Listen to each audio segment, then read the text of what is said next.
መጽሐፉን ሳነብ ከመጀመሪያ እስከ መጨረሻ በእኔ እምነት አገሪቱ አሏት የሚላቸውን ችግሮች በደንብ የዳሰሰ ችግሮቹ መዳሰስ ብቻ ሳይሆን መፍትሄ አቅጣጫዎችን የጠቆመ ወደፊት እስካሁን እየተሰራባቸው የመጡ ጉዳዮች እንደተጠበቁ ሆነው ወደ ፖሊሲ ማዕቀፍ ሊሸረፉ የሚችሉ ሐሳቦች እንደተጠበቁ ሆነው በማመላከት ደረጃ ግን ብዙዎቹን ችግሮች በዝርዝር የዳሰሰ መፍትሄዎቹን የጠቆመ እስከሆነ ድረስ ይቅር በመጽሐፍ መልክ ተደራጅቶ ወጥቶና ፓርላማ መክፈቻ በሚሰጡ ንግግሮችም ጭምር በእንደዚህ አይነት ደረጃ ጊዜ ተወስዶ ልንወያይበት የሚገባ ትልቅ ዶክመንት ስለሆነ ይሄንን ከንግግር በዘለለ ወደ ጽሁፍ ቀይረው ያቀረቡልን ጠቅላይ ሚኒስትር ማመስገን ፈልጋለሁ።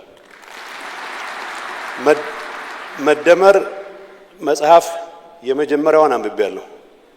የመጀመሪያውን ሳነበው አቃቂር ለማውጣት ያነበብኩት ስለሆነ አቃቂሩንም በወጉ ኮሚኒኬት ሳላረግ በተፈጠረው ችግር ምክንያት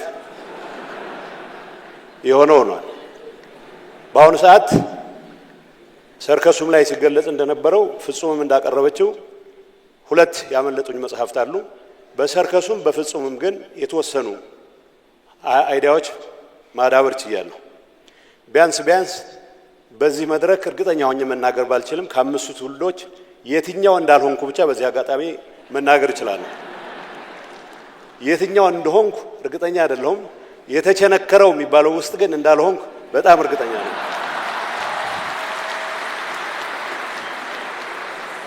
እዚህ መጽሐፍ ውስጥ ዋናው እኔ ትኩረት ላደርግበት የምፈልገው የሀገር ለውጥ በምናስብበት ሰዓት መሰረተ ልማት ዝርጋታ ኢንክሉዲንግ ተቋማት ግንባታ ቢሆኑ የሚወስዱት የራሳቸው ርዝመት አለ፣ የራሳቸው ጊዜ አለ። ዋናው ትኩረታችን መሆን ያለበት ያለፉት 100 ዓመታት 1000 ዓመታት ወቴቨር ቁጥር እንስተው ታሪካችንን ስንገመግም የሚገባንን ነገር ማግኘት ሳንችል ቀርተን አሁን ባለንበት ሁኔታ ውስጥ ያስገቡንን ነገሮች በትክክል መመርመርና ለነዚህ ብቃት ያለው መፍትሄ ለማስቀመጥ የሚያስችል የሐሳብ ሽርሽር ማድረግ መቻል ነው። ከዚህ አንፃር ዋናው ትኩረታችን አስተሳሰብ ላይ መሆን አለበት ብሎ ስለሚጀምር በላላይ መዋቅራችን ላይ የሚታዩ ችግሮችን መፈተሽ አለብን ብሎ ስለሚጀምር ፈለግንም አልፈለግንም በዝርዝር ጉዳዮች ተግባባንም አልተግባባንም ሀገራዊ ማዕቀፍ ሆኖ ሊያገለግል የሚችልበትን ዋነኛውን መሰረታዊ ቁም ነገር አሟልቷል የሚል እምነት አለኝ። የሀገራችን ችግር ያስተሳሰብ ችግር ነው። የማህበረሰብ ትብብር ላይ ተመስርተን የሀገር ቀጣይነት ለማረጋገጥ በሚደረግ ጥረት ውስጥ የላዕላይ መዋቅር ለውጥ ቅድሚያ እንስጠው የሚለው አይ ቲንክ ትልቅ መነሻ ነው የሚል እምነት አለኝ።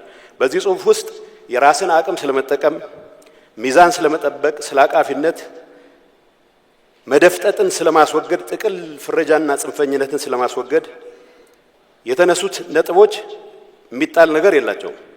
በገበያና በመንግስት ሚና መሃል ያለውን ሚዛን ከመጠበቅ አንጻር የተነሱ ሐሳቦችም የዛን ያክል የሚያስኬዱ ናቸው። የምንከተለው አስተሳሰብ አዳፕቲቭም ለጊዜው ከእንግሊዝኛ አልወጣሁም፣ መጨረሻ የምሰጠው አስተያየት አለ። ፍሌክሲብልም እንዲሆን ከማድረግ አንጻር የተጠቆመው ትክክለኛ ነገር ይመስለኛል። አንድ ሐሳብ ከመጣ ይምጣ ሀገራዊ ማዕቀፍ እንዲሆን ከተፈለገ አንደኛ የሀገሪቱን ችግሮች በውል መረዳት መቻል አለበት። ሁለተኛ የህብረተሰቡ መስተጋብር የኮንፍሊክት ዳይናሚኩን በትክክል መገንዘብ መቻል አለበት። በውልና በግል መብቶች መካከል ያለውን ባላንስ በትክክል ማሳየት መቻል አለበት። የጋራ እሴቶችና የፔሪፌሪ ስሜት የወለዱ ጉዳዮችን በትክክል ነቅሶ ማውጣት መቻል አለበት። ሁሉንም የኢኮኖሚ ዘርፎች በትክክል ተረድቶ ወደ ፖሊሲ ማዕቀፍ አሳታፊ በሆነ መልኩ ለማውረድ የሚያስችል ዝግጁነት ማሳየት መቻል አለበት። በመንግስትና በግሉ ዘርፍ የተናጠልም የትብብርም ኃላፊነቱ ላይ በግልጽ ማስቀመጥ መቻል የኢትዮጵያን የሥራ ባህል የኢትዮጵያውያንን የሥራ ባህል ግምት ባስገባ መልኩ ይሄንን ለማሻሻል የሚያስችሉ ነገሮች መጠቆም መቻል አለበት። በዚህ እኔ ባስቀመጥኳቸው መዘርዝሮች ሲታይ መጽሐፉ እነዚህን ነገሮች እስካሟላ ድረስ ሀገራዊ ማዕቀፍ ሆኖ የማያገለግልበት ምክንያት የለም ብዬ መግለጽ እፈልጋለሁ። ቅድም እንደተባለው በመጽሐፉ ውስጥ በተደጋጋሚ ጸሐፊው እንደገለጹት የአንድ ሐሳብ የመጨረሻ አዋጭነት የሚረጋገጠው መሬት ላይ አይደንቲፋይ ያደረጋቸውን ችግሮች ለመፍታት የሚያስችል የፖሊሲ ማዕቀፍ፣ የህግ ማዕቀፍ ተግባራዊ ማድረግ ሲችል ነው። ህልሞቻችንና ሐሳቦቻችን የሚወስዱን ርቀት እንደተጠበቀ ሆኖ በተደጋጋሚ ኢቭን ሰክሰስ በታየባቸው ኤሪያዎች ላይ ያሉ ቻሌንጆችን መጽሐፉ ሲገለጽ በግልጽ እንደሚቀመጠው ከባህላችን፣ ከተቋማቶቻችን ድክመት፣ ከታሪካችን የሚቀዱ በርካታ የሚያሰናክሉን ነገሮች አሉ። እነዚህ ላይ ትኩረት አድርገን እንድንሰራ ከሆነ ተቋማት ስንገነባ ተቋማት በመገንባት ሂደት ውስጥ ፖሊሲዎች፣ ህጎች፣ አሰራሮች ይህንን ህልም ለማሳካት በሚያስችል መልኩ መስተካከል የሚችሉበት ሁኔታ መፍጠር ስንችል ነው። በዚህ ጽሁፍ ውስጥ እንደ ትልቅ መነሻም ምናልባት የኢትዮጵያ አንድ ትልቅ ፍኖተ ካርታ ነው ብለን እንድንወስድ አንድ ትልቅ መነሻ ያደረገው በአስተሳሰብ ላይ ትኩረት ማድረጉ ብቻ ሳይሆን ቁጭትን እንደ መነሻ መጠቀሙን የአባይን ልጅ ውሃ ለምን ይጠማዋል ብሎ ነው የሚጀምረው። ውሃ ጠማው ተረቱን ረጅም ጊዜ ተጠቅመንበታል። ውሃ ለምን እንደጠማው ባልተረዳንበት ሁኔታ የአባይ ምንጭ ተቀይሮ ውሃ የሚሆንበት ወይ ጥማችን የሚያረካበት እድል ሊኖር ስለማይችል ይሄንን ብሎ መጀመሩ የችግሮቹን ዲስክራይብ ማድረግ አንድ ነገር ነው። ችግሮቻችን ዲስክራይብ በማድረግ በኩል ይነስ የሚብዛም ሁሉም የራሱ መንገድ አለ። ችግሮቹን ዲስክራይብ አድርጎ መነሻቸው ምን እንደሆነ ተረድቶ ችግሩን ለመድገም በማያስችለን መልኩ መፍትሄ ለማምጣት የምናደርጋቸው ጥረቶች ምን ይመስላሉ የሚለው ነው ትክክለኛ አካሄድ የሚመስለኝ። ስለዚህ ቁጭትን እንደመነሻ ማድረጉ ከምንም ነገር በላይ ግን በግልጽ ቋንቋ እንደተቀመጠው አፍርሶ የመስራትን አባዜ ያስወግደን ባለን አዎንታዊ ነገር ላይ ያከል የሌሉን ነገሮች የምንጨምርበት የሁሉንም አቅም የምንጠቀምበት አሰራር እንከተል የሚል በቦልድ ያስቀመጠ በመሆኑ ጥሩ መነሻ ሐሳብ ነው የሚል እምነት አለ። የመደመር መንግስት ባህሪያት ተብሎ የቀረቡ አንዳችንም ቢሆን ልንሞግታቸው ማንችሉ ጉዳዮች አሉ። ምናባዊ ከፍታ የማድረግ አቅማችን ማጠናከር፣ ተለማጭነት እኔ መጀመሪያ ተለማማጭነት አንብቤው ነበረ። ግሎሳሪውን መፍቻ ቃላት መፍቻውን በደንብ ሳይ ነው ይሄን ነገር ተጠንቅቄ ማንበብ እንዳለብኝ ገባኝ።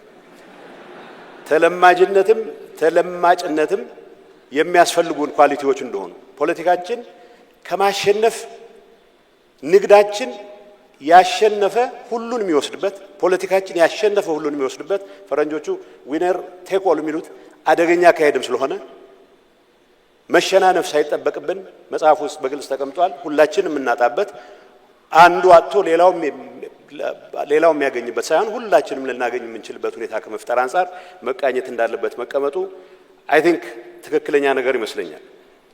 የኢኮኖሚ መዋቅራዊ ሽግግር መምራት፣ አደጋን የሚቋቋም በገር ኢኮኖሚ መፍጠር የሚባሉት አንድ ነገር በሀገርነት እንዲቀጥል የተሻለ እድገት አረጋግጦ ሌሎች የደረሱበት ደረጃ ላይ ለመድረስ ብቻ ሳይሆን ኮምፒቲቲቭም ኮምፓራቲቭ አድቫንቴጅ ተጠቅሞ የተሻለ ደረጃ ላይ ለመድረስም የሚያስችለው አቅም የሚፈጥር ስለሆነ በሐሳብ ረገድ የሚወጣለት አለ ብዬ አልወስድም።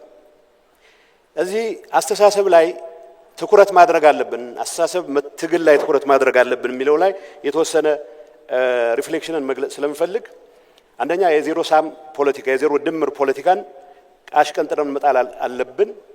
በመጽሐፉ መጨረሻ ላይ የተቀመጡት የችግራችን ምክንያቶች ተብሎ አይደንቲፋይ ያደረጉት ችግሮች መረዳት ብቻ ሳይሆን እነሱን ለመፍታት የሚያስችል ዝግጁነት ተቋማዊ መዋቅራዊና ተቋማዊ ዝግጁነት መኖር መቻል አለበት። እዚህ ጉዳይ ውስጥ በመንግስት ስልጣን ለመክበር የሚያስብ አስተሳሰብ አሁንም ያልተሻገር ናቸው። መንግስት የመሮጫ ሜዳውን አስተካክሎለት ብቻ ሳይሆን ሌሎች ሯጮቹን ይዞለት ማትረፍ የሚፈልግ ነጋዴ አስተሳሰብ፣ በተፈጥሮ ኪራይ ብቻ እሴት ሳይጨምር ለመኖር የሚያስብ አስተሳሰብ፣ በተደጋጋሚ መጽሐፍ ውስጥም እንደተገለጸው የህግ በላይነት ለማረጋገጥ ባለመቻላችን አሁንም መሬት በመቸብቸብ ላይ ብቻ ተመስርቶ የሀገር እድገትን ወደ ኋላ የሚመልስ አስተሳሰብ፣ ከምንም ነገር በላይ ግን ሁሉን ነገር እኔ ካልወሰድኩት እኔ ካላሸነፍኩ ሁሉም ነገር መቀመቅ የሚግባ የሚል አስተሳሰብ መታገል ዋና ማዕከሉ ማድረግ መቻል አለበት። ይሄን ትግል በስሜት ብቻ ልናደርገው አንችልም። የምናደርጋቸው እንቅስቃሴዎች እዚህ ጽሁፍ ላይ የቀረቡት አስተሳሰቦች በሙሉ ወደ ፖሊሲ ማዕቀፍ መቀየር፣ ከፖሊሲ ማዕቀፍ በዘለለ ወደ ዝርዝር ህጎች ወጥተው የሚያስሩን መሆን መቻል አለባቸው። የሚያስሩን ዜጋውን ብቻ ሳይሆን አስፈጻሚ የሚባለውን የህብረተሰብ ክፍል አስፈጻሚ የሚባለውን የበላይ ኃላፊ ጭምር የሚያስሩ መሆን መቻል አለባቸው። እዚህ ላይ ፖሊሶች ሲወጡ ህጎች ሲወጡ ህልሙ ጋር ጠብ የሌለን ፖሊሲው በዚህ ሂድ በዚያ ሂድ በሚል ጉዳዮች ላይ የተለያየ አስተሳሰቦች ያሉን ሰዎች መሟገት የምንችልበት እድል ሊፈጠር ይችላል። ይሄ ጽሁፍ ሀገራዊ ማዕቀፍ ይሆናል ማለት ኤቭሪ የሚወጣ ፖሊሲ ኤቭሪ የሚወጣ ህግ 100% ይሄንን ያንጸባርቃል ማለት አይደለም። በተቻለ መጠን በዚህ ጉዳይ ላይ ተገዢ እንሆናለን ያለ ሁሉ አካታች በሆነ ስሜት መጽሐፍ ውስጥ በተደጋጋሚ እንደሚገለጸው መንገድ ተወያይቶ ትልቅ ደረጃ ላይ አድርሶት አበልጽጎት የሀገር ማዕቀፍ የሚሆንበት ግን ደግሞ ተቸክሎ የሚቀር ሳይሆን እንደ ወቅቱ ሁኔታ እንደ ተጨባጭ ሁኔታው በየጊዜው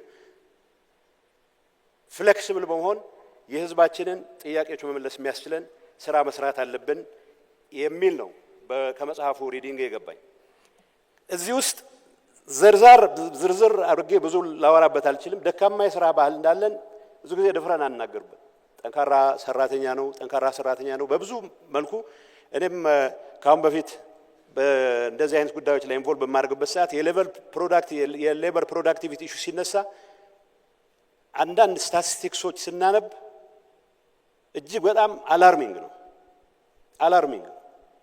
አስታውሳለሁ እኔ ቢያንስ ስራ አስፈጻሚ በነበርበት ዶክተር አብይም እኔም በነበርበት ሰዓት ቻይና የውጭ ዜጎች ሳይቀር በህዝባችን መካከል ያለውን የሌበር ፕሮዳክቲቪቲ ኤክስፕሎይት እያደረጉ እርስ በርሳችን እንድንጋጭ የሚያስችል አሰራር ጭምር የተከተሉበት ወቅት ነበር።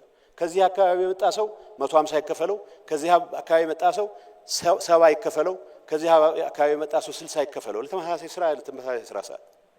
ይሄንን ለማድረግ እነሱ ቀዳዳ ያገኙበት ምክንያት አጠቃላይ የስራ ባህላችንን ፈትሸን ያለብንን ችግር ለመፍታት የሚያስችል የረባ ስራ ሰርተን ስለማናቅ ነው። ቅድም በተባለ ልማታዊ መንግስት የሰራቸው ተአምር ነገሮች አሉ። ባይዘው አፍርሶ የመገንባት አባዜ ብሎ ጠቅላይ ሚኒስትሩ የሚያስቀምጠው ትክክለኛ ቁም ነገር ካለ እዚህ መጽሐፍ ውስጥ በግልጽ እንደተቀመጠው ከተሞች ስራ ላይ ሌሎች አካባቢዎች ላይ የተሰሩ አበረታች እንቅስቃሴዎች አሁን በደረስንበት ልክ በዛው መቀጠል አይችሉም። ምክንያቱም ተቋማቱ ያንን አድሬስ ማድረግ በሚያስችል ደረጃ ብቁ ስላልነበሩ ነው። የኢንቴንሽን ችግርም የነበረ አይመስለኝም። ስለዚህ በዋናነት ይሄን የስራ ባህል ይሄንን ደካማ የፖለቲካ አስተሳሰብ አድሬስ ካላደረግን በስተቀር ይሄ ህልም ሆኖ ብቻ የሚቀርበት እድል ዝግ ስላልሆነ ይሄንን ማዕከል አድርጎ መወያየቱ ጥሩ ይመስለኛል። ይሄ መጽሐፍ ዛሬ ስሜት የምንቀሰቀስበት ለመጽሐፉ ሰው እንዲያውቅና እንዲያነብ ለማድረግ የምንችልበት እንጂ ዝርዝር ጉዳዩ ላይ የምንወያይበት ስለሆነ ሌሎች መድረኮች ላይ በኑዋንስስ ላይ ተመስርተን የምንወያይ መስሎ ይታየኛል። እንደ ማሳያ ብዬ ሁለት ነጥቦች ብቻ ነው ማንሳት የፈለኩት። ይሄ አጠቃላይ ማዕቀፍ ከሆነ በከተሞች ልማት ዙሪያ በዚህ ጉዳይ ላይ ያው እንግዲህ እኔ አም ቤተር ፕሌስድ ከተሞች መሀል ያለውን ለውጥ በተወሰነ መልኩ ለማየት ትንሽ ራቅ ብዬም ስለነበረ የተሻለ እድል አለኝ ብዬ አስባለሁ። መጽሐፉ ላይ በግልጽ እንደተቀመጠው የከተሞች እድገት ከተሞቻችን ሰፊ ገጠሮች ነው የነበሩት። እጅግ በጣም ሰፊ ገጠሮች ነው የነበሩት። እስካሁንም ብዙዎቹ ከተሞች ሰፋፊ ገጠሮች ናቸው እንጂ እዚህ ጋር የሚባል የከተማ ኳሊቲ የላቸው። መሰረተ ልማት የጎደላቸው ከዲጂታል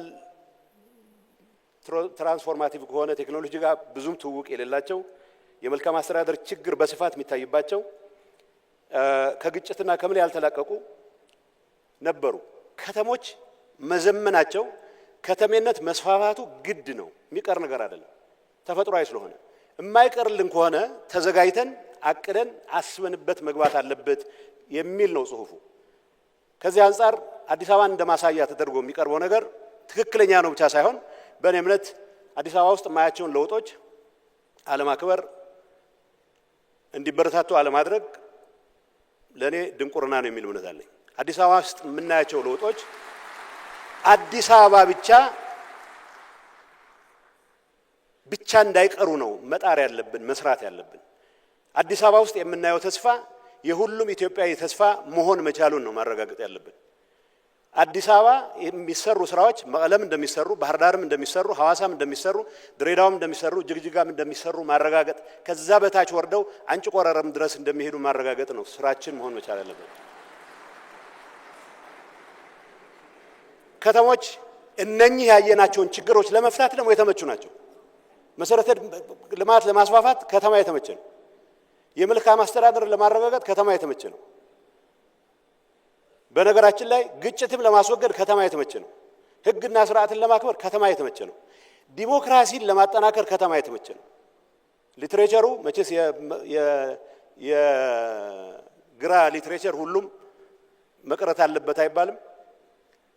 አቶማይዝድ በሆነ መልኩ የሰፈረ ገበሬ ጸረ ዲሞክራሲን ያበረታታል። የሚያርሳትን አርሶ ሚቆላቱን ቆልቶ ሚቀቅላትን ንፍሮ ቀቅሎ መኖር መቻሉ ብቻውን የሚያረጋጋው ገበሬ ለዲሞክራሲ ግንባታ ፈተና ነው የሚሆነው። መሰረተ ልማት ተሟልተለት ግዴታውንም እየተወጣ ጥያቄ የሚጠይቅ ዜጋ ለመፍጠር የሚያስችለው ሁኔታ የምትፈጥረው ከተሞች ሲስፋፉ ነው።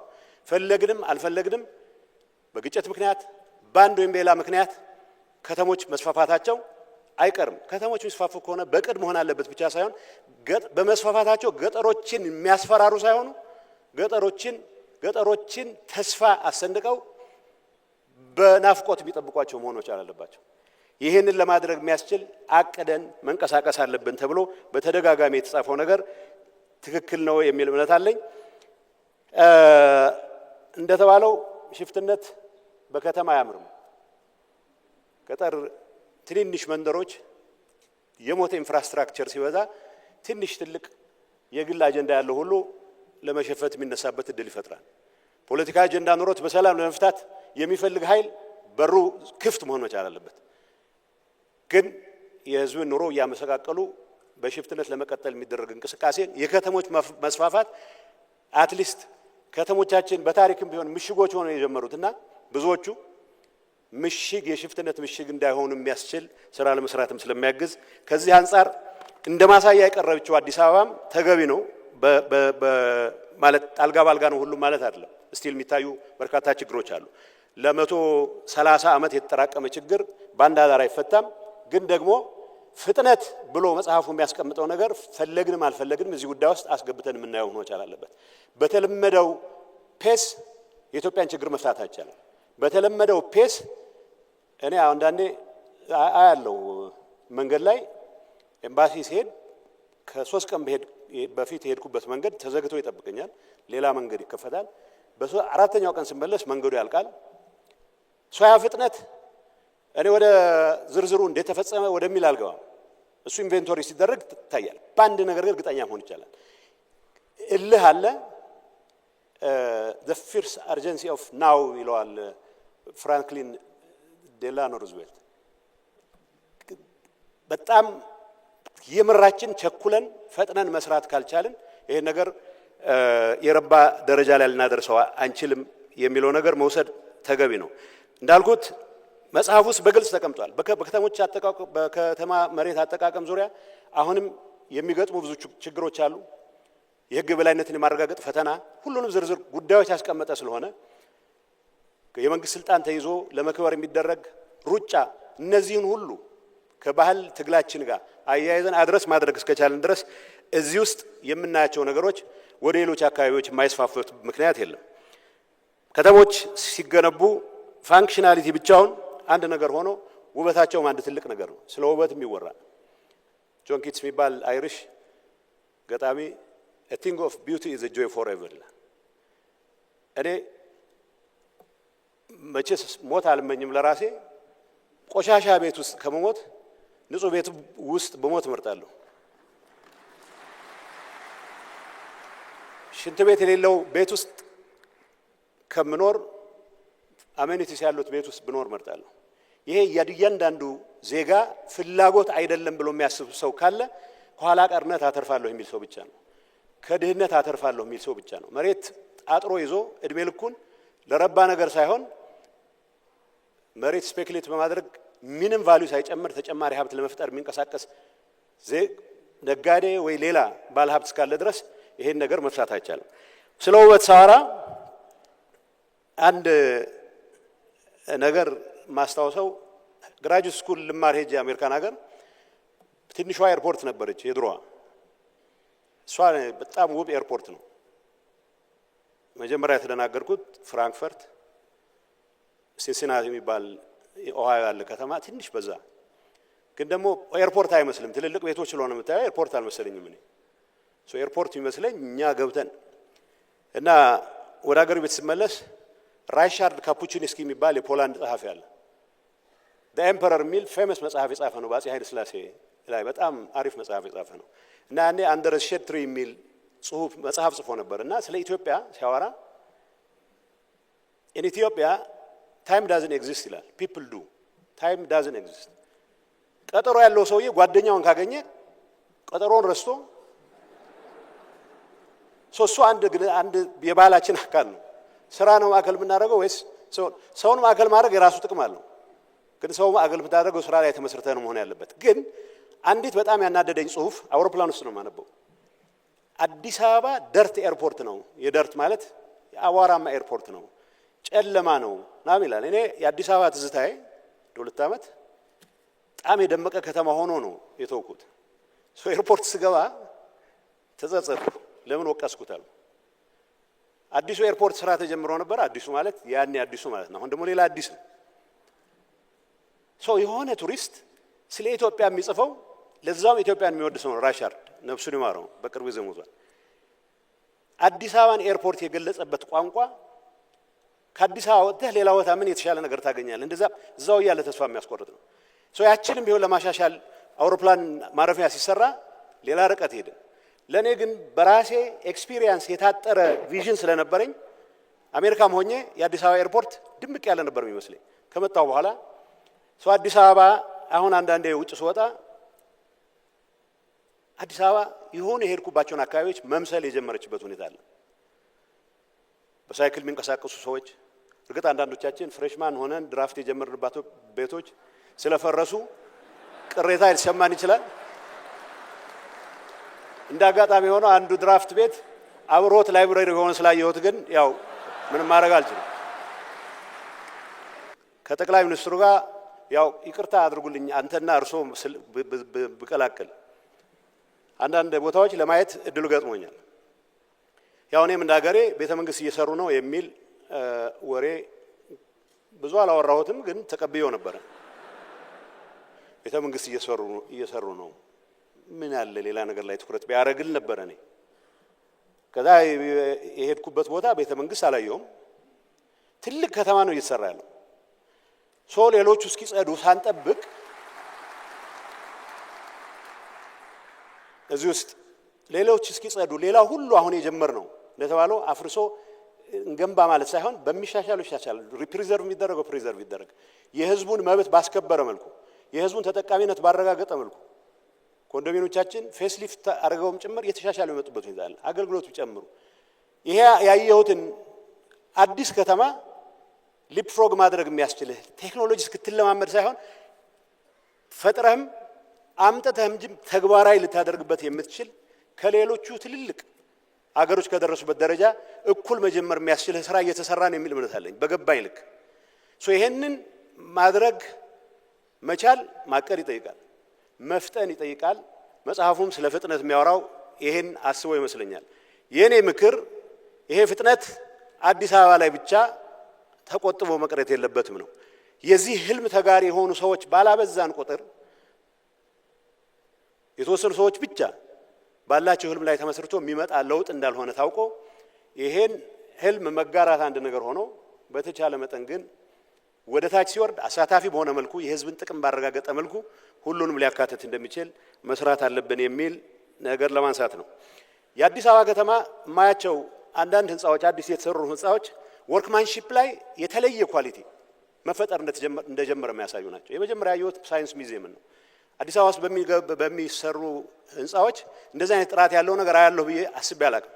ኮንዶሚኒየሞቻችን ለማዳረስ ተብሎ እርግጥ የጭቃ ምርጎች ናቸው፣ ግን እንደዛ ሆኖ ቤት ከሌለው ቤት ሰው ቤት ያለው ይመረጣልና ጥሩ ነበር። አሁን በማያቸው ስራዎች ግን የስራዎች ጥራት እየተሻሻለ ወርክማንሺፕ እየጨመረ ወርክማንሺፕ መጨመሩ ሳይንሱ ኢንጂነሪንጉ በዓለም ላይ አንድ ነው። ግን የኢትዮጵያ መሐንዲስ የሚሰራው ህንጻና በተመሳሳይ ንድፍ የአሜሪካ መሐንዲስ የሚሰራው ህንጻ ለምን እንደሚለያይ ግራ የሚገባ ወርክማንሺፕ ነው የሌለው። ይሄንን እያፍታታን የተማርን እንድንሄድ ከማድረግ አንጻር አዲስ አበባ ውስጥ መነሻ ማሳያም ስላደረጉት ነው ጠቅላይ ሚኒስትሩ። ግን አዲስ አበባ ላይ ብቻ መቅረት የለበትም። የሁላችንም ምኞት የሁላችንም ትግል መሆን መቻል ያለበት መፋጨት ካለብን እዚህ ላይ ብቻ ተወስኖ መቅረት የለበትም በሚል ነው። ተስፋን ለሁሉም ማሳየት እስከቻልን ድረስ ኢትዮጵያ ውስጥ ያሉ ግጭቶች በሰላም መፈታት መቻል አለባቸው። ትግራይን ጨምሮ ወደ ተሟላ ሰላም የምንመጣበት ሁኔታ ለመፍጠር በዚህ አጋጣሚ ክቡር ጠቅላይ ሚኒስትሩ የአንበሳውን ድርሻ ስለሚኖሩት ሁሉን ነገር እንደሚያደርጉ ተስፋ አለኝ። ከምንም ነገር በላይ ግን እነኚህን ተስፋዎች እያበዛን እንዳልኩት ብዙ የቦታዎች ተንቀሳቅሻለሁ። ጥሩ ነገሮች እንዲበዙ ያልተሰሩ እንዲሰሩ ከማድረግ የተሻለ ቅንነት የኢትዮጵያን ፖለቲካ ሊያስተካክል የሚችል አይመስለኝም። ስለዚህ ሁለተኛ ከእንትን አንፃር አሳጥረ የቱሪዝም እንማቀሩ ቱሪዝም በዓለም ላይ ጥቂት ሀገሮች ናቸው ሶስት መሰረታዊ ነገሮች አሟላሉ የሚባል ታሪክ፣ ተፈጥሮ፣ ባህል። ኢትዮጵያ ሁሉንም ኦልሞስት በሁሉም አካባቢ አሟልታለች። የኢትዮጵያ የሚመጣ ለመጎብኘት የሚመጣ ቱሪስት በብዛት ባክፓከር ነው። ባክፓከር ማለት ትንሽ ገንዘብ አሰባስቦ አድቬንቸር ለመስራት የሚመጣ እሱም ቢመጣ ችግር የለውም። ግን ሲመለስ የመጓጓዣ አጥቶ ብዙ ጊዜ ወደ ልመናም የሚመለሳል ባክፓከር። ኢትዮጵያን የሚያክል ትልቅ ተፈጥሮ ያለው አካባቢ አክሱም፣ ገርዓልታ፣ ሶፍ ዑመር ሁሉም ቦታዎች ጎርጎራ ሄጄ አላውቅም። የተሰሩ ቦታዎች ዓለም ባሌ ተራሮችን ለማየት ሁሉም ሰፍ በሚልበት አስታውሳለሁ። ገርዓልታ ጆርጅ ቡሽ ለማየት መጣ። ጆርጅ ቡሽ ጁኒየር ለ3 ቀን ለ4 ቀን ነበር። ግን ሎጅ ስለነበረ አካባቢው ማራኪ ስለነበረ በ3 ነው 4 ቀን አራዘሙ አስታውሳለሁ። 2011 ይመስለኛል። የቱሪስት ዴስቲኔሽን ባለመኖሩ ምክንያት የሁሉም ምቅ ተፈጥሮ ምንም አይነት ገቢ የማያገኝበት ሁኔታ ተፈጥሮ ነው እድሜ ልክ ነው። ይሄንን ነገር ከማስተካከል አንፃር የተጀመሩ ስራዎች አበረታቾች ናቸው። እንደ ሀገራዊ ማዕቀፍ ኢትዮጵያን በሙሉ ለማስተሳሰር የሚያስችል ብቃት ካላቸው የኢኮኖሚ ሴክተሮች አንዱ ቱሪዝም ነው። ለቱሪዝም የሰጠነው ትኩረት እንዳለመታደል ሆኖ ብዙም ስላልነበረ ቱሪዝም ሚኒስትር ሲመደብ እንኳን እንደ ማርጂናል ቦታ ነው ይቆጠር የነበረው። ዶክተር አብይ ቀይረዋል የሚል ተስፋ አለኝ። በዚህ ጉዳይ ላይ እየታዩ ያሉ እንቅስቃሴዎች መበረታታት ያላቸው። ቱሪዝም የሚጀምረው ከቦሌ ነው። ቦሌ የአይን ቁስል የሆነበት ሰው ሌላ ቦታ ተደፋፍሮ የሚሄድበት እድል የለም። ይሄ ማለት ውበት ቦሌ ላይ ብቻ መቆም አለበት፣ ምቾት ቦሌ ላይ ብቻ መቆም አለበት አይደለም። አሁንም ወደ ሌሎች አካባቢዎች እንደሚሄድ አሳታፊ በሆነ መልኩ መሰራት መቻል አለብን። ለማንኛውም ለማጠቃለል ያክል ሰላም እኔ ያነበብኩት መጽሐፍ አንዳንድ የጎደሉት ያልኳቸው አሁን ያገኘሁት መጽሐፍ ላይ ተካተቱ ስላየሁ እዛ ላይ አልገባም። ማለት ማጠናከር የሚችሉ ብዙም ከባድ ነገሮች አይደሉም። ሰላማችንን በፖለቲካ ዙሪያ የሚታዩት ችግሮች ብዙ መተንተን ያልፈለኩት በደንብ ተገልጸዋል። መሬት ላይ ስናወርዳቸው ሁላችንም በዛ ደረጃ ኮሚትመንት ኖሮን እስከሰራናቸው ድረስ ችግሩ ልንፈታው እንችላለን። የምንለውና የምናስበው የተለያየ በሆነ ቁጥር ዞሮ ዞሮ ወደ ኋላ መመለሳችን ስለማይቀር በዚህም ረገድ ክቡር ጠቅላይ ሚኒስትር ሲሪየስ አሳይመንት መሆኑ ተወስዶ ሌሎች መድረኮችም ላይ ወደ ፖሊሲም ወደ አሰራርም በሚቀየርበት ሰዓት ሁሉንም ያሳተፈ የሚሆንበትን ነገር ከመስራት አንፃር ብዙ መሰራት አለበት የሚል እምነት አለኝ። መጨረሻ ግን የዚህ መጽሐፍ ትልቁ ትርጉሙ አንደኛ መጽሐፉ ነው። ብዙ ጊዜ ማውራት ነው የለመድነውና እንኳን ተጻፈ። ቅድም እንዳልኳችሁ የመጀመሪያ መደመርን አሁን መልሼ ማየት ይኖርብኛል። ጠቅላይ ሚኒስትር ነግረው ነበር። አንብቤ አስመሬ እኔ የወጣሁት ወደ በረሃ ዓላማው ያሰራናል ወይ የሚል ሳይሆን እንዴት መወርወር እንዳለብን የሚያሳይ ነበረ። አሁን ይሄ መወርወር መጽሐፍ በሆነ ይሁን መጽሐፍ አይወረወርም፣ አይቃጠልም። እንኳን ችግሮች ማፕ አድርጎ መፍትሄዎች የጠቆመ መጽሐፍ የመጀመሪያው የዚህ ነገር መጻፉ ነው። አቃቂር የማውጣት አባዜ ያለውም ሰው ተጠቅልሎ መጥቶለታል በርከት ያለ አቃቂር ለማውጣት። ስለዚህ መጽሐፉ እንዲነበብ እድል የፈጠረ ነው። ስለ ጻፉ ጠቅላይ ሚኒስትር አብይ በዚህ አጋጣሚ እንኳን ደስ ያለዎት ማለት እፈልጋለሁ። ሁለተኛ በ40 ዓመት እድሜው ግለ ታሪክ ጽፎ አገር አስተምራለሁ እያለ ብዙ መጽሐፍ የሚሸጥበት አገር ውስጥ ነው ያለነው። ስለዚህ ጠቅላይ ሚኒስትር እንኳን ግለ ታሪክ ሆነ አልጻፉ እንኳን ሌላ ነገር ጻፉ።